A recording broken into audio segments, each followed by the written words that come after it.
অন্যদিকে ভোটের মুখে ফের উত্তপ্ত হয়ে উঠল ভাঙড়। আইএসএফ এবং টিএমসির মধ্যে সংঘর্ষে ঝরল রক্ত। ভাঙড়ের কাটাডাঙ্গায় ব্যাপক বোমাবাজি হয়, আহত হয়েছেন দুপক্ষের বেশ কয়েকজন। ঘটনাস্থলে যায় উত্তর কাশীপুর থানার পুলিশ। এরপর পরিস্থিতি নিয়ন্ত্রণে আসে। আইএসএফ কর্মীদের উপরে হামলা চালিয়েছে শওকত মোল্লার অনুগামীরা বলে অভিযোগ, যদিও এই অভিযোগ অস্বীকার করেছেন ক্যানিং পূর্বের তৃণমূল বিধায়ক।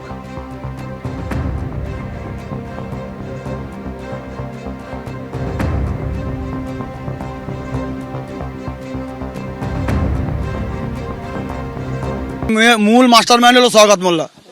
ওই নটোরিয়াস ক্রিমিনাল যতদিন থেকে দায়িত্ব পেয়েছে ততদিন থেকে একে দফায় দফায় উত্তপ্ত করছে ভাঙড়। ভাঙড় মানে শান্ত, ভাঙড় মানে অশান্ত না। এই শওকত মোল্লা, এর আগে আরাবুল ইসলামরা ছিল, এর আগে কাইজার আহমেদরা ছিল, কই কারো বাড়িতে হামলা করেছে? একজন নিজে পঞ্চায়েত সমিতির মেম্বার হয়ে যদি নিজের আব্বা মাকে সুরক্ষিত না করে, আমি নিজে সুরক্ষিত নেই।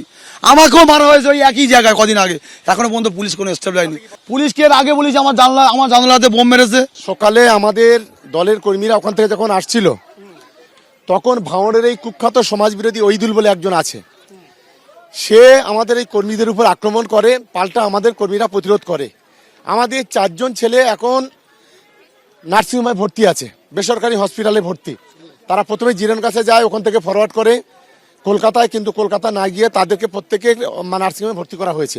হুগলিতে বসে নওসাদ যখন ভাঙড়ে পায়ের তলা থেকে জমি সচ্ছে, তখন ওখান থেকে বসে এখানে উস্কানি দিয়ে, এখানকার মানুষের বোমাগুলি বন্দুক দিয়ে প্রতিনিয়ত এই অরাজকতা বিশৃঙ্খলা তৈরি করছে। আমাদের বিষয় এইটা যে অবিলম্বে যদি ওইদুলকে যদি অ্যারেস্ট না হয়, তাহলে আমরা বৃহত্তর আন্দোলনে নামব। গোটা পরিস্থিতি এখন হতাশাব্যঞ্জক। সামনেটা ভয়ঙ্কর অন্ধকার, সমাজকে দুর্নীতি গ্রাস করেছে। প্রতিক্রিয়া সাহিত্যিক তিলোত্তমা মজুমদারের। ভোটের আগে দেখুন যা দেখছি। গোটা পরিস্থিতিটাই অত্যন্ত হতাশাব্যঞ্জক এবং সামনেটা ভীষণ অন্ধকার বলে মনে হয়।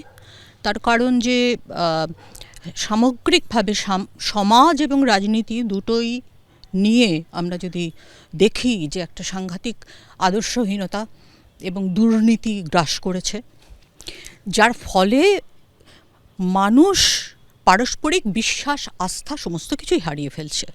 এটা অত্যন্ত ভয়ঙ্কর এবং এর পরিণতি তো মানে চিন্তাতীত যে একই হতে চলেছে সামনে।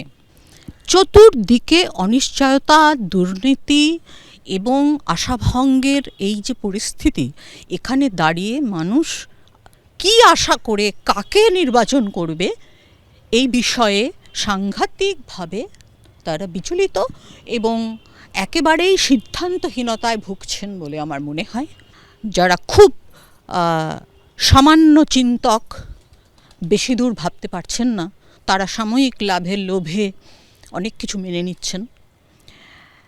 সেটাও একটা জাতির পক্ষে অত্যন্ত খারাপ, সমগ্র ভারতবাসীর দিকে কথা ভেবেও খারাপ এবং বঙ্গবাসীর দিক থেকেও সেটা অত্যন্ত খারাপ। একটা জাতির মেরুদণ্ড যখন আঘাতপ্রাপ্ত হয়, তখন সেই জাতির একটা সার্বিক অবনমন ঘটে।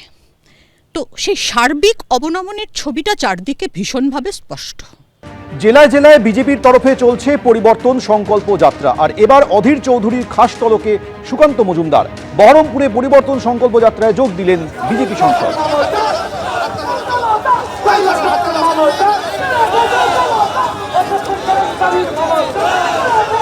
বহরমপুর শহরে মিছিল করছেন কেন্দ্রীয় শিক্ষা প্রতিমন্ত্রী সুকান্ত মজুমদার এবং বিধায়ক রয়েছে বিজেপির। ত্রিমুখী লড়াই না চতুর্মুখ? দেখুন, এখন বহরমপুর বলুন বা অন্য কোনো জায়গা বলুন, এখন গড় বিজেপির তৈরি হয়েছে, না হয় তৃণমূল আছে। এখানে কংগ্রেসের কিছুটা অস্তিত্ব ছিল, কিন্তু অধীর বাবু গত লোকসভা নির্বাচনে হারার পর থেকে কংগ্রেস সমানে ক্ষয়িষ্ণু শক্তি।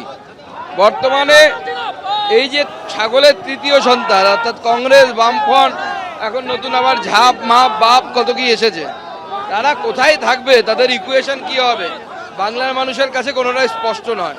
কিন্তু বিজেপি এবার সরকারে আসছে।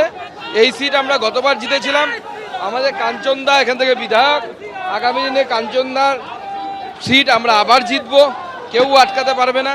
এবং ভারতীয় জনতা পার্টি এইবার এই জেলা থেকে আমরা অনেকগুলো সিট, যে সিটগুলো গতবার আমরা সামান্য কিছু ভোটে হেরেছি, সেই সিটগুলো যেমন বড়োয়া থেকে শুরু করে অনেকগুলো সিট, আমরা 4টে সিট কমসে কম আমরা এখান থেকে জিতবো।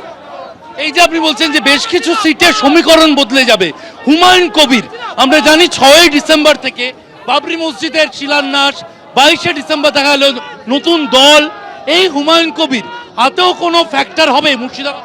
দেখুন মুর্শিদাবাদে আগে সে দলটা চালু তো করুক, দল চালু না করলে কি হবে? এখন তো দল চালু হয়নি, তো দলটা শুধু নামে কাগজে কলমে হয়েছে, জলকে ধরাতলে দেখা যাচ্ছে না। রাজনৈতিক দল ধরাতলে না এলে পরে কাজ হয় না, গ্রাউন্ডে নেমে কাজ করলে পরে বোঝা যাবে কত দম। আজকে দেখা গেল হুমায়ুন কবিরের প্রস্তাবিত যে বাবরি মসজিদ, সেখানে একদিকে মাটি পরীক্ষা হচ্ছে, অন্যদিকে রাম মন্দিরের এতদিন যা শাখারব সরকারের তৈরি করা রাম মন্দির ছিল, রাম মন্দির ট্রাস্ট, সেই রামলালা ট্রাস্টের ওয়েবসাইট উদ্বোধনে কেন্দ্রীয় মন্ত্রী সুকান্ত মজুমদার। না, আমরা ওয়েবসাইট উদ্বোধনে আমাকে ডেকেছিল, আমি যেহেতু উপদেষ্টা কমিটিতে আছি, তো স্বাভাবিকভাবে আমরা ওয়েবসাইট উদ্বোধন করেছি। মানুষ চাইলে পরে হবে, অবশ্যই রাম মন্দির হবে। আর ভারতবর্ষে যদি রাম মন্দির তৈরি না হয়, পশ্চিমবঙ্গে যদি না হয়, মুর্শিদাবাদে যদি না হয়, তাহলে কোথায় হবে? এবিপি আনন্দ, এগিয়ে থাকে, এগিয়ে রাখে।